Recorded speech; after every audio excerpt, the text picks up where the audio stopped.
চম্পা, গহিল ঘরে আগুন লেগেছে। এটা কি হলো, আমার সব পড়ে গেল।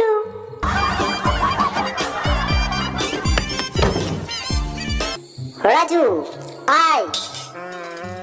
মুরগিতে ডিম পেড়েছে, চল অমলেট করে খাবো। খুব সুন্দর অমলেট হবে। এই তোরা আমার ডিম চুরি করছিস, দাঁড়া দাঁড়া।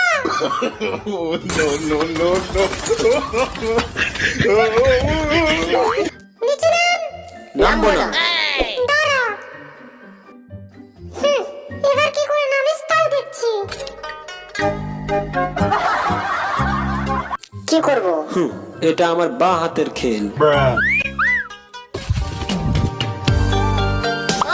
ওরা দুজন এখন রোম্যান্স করছে, এ ফাঁকে চল পালাই। এরকম হাস্যকর ভিডিও দেখার জন্য ভিডিওটিতে লাইক দিয়ে চ্যানেলটি সাবস্ক্রাইব করো।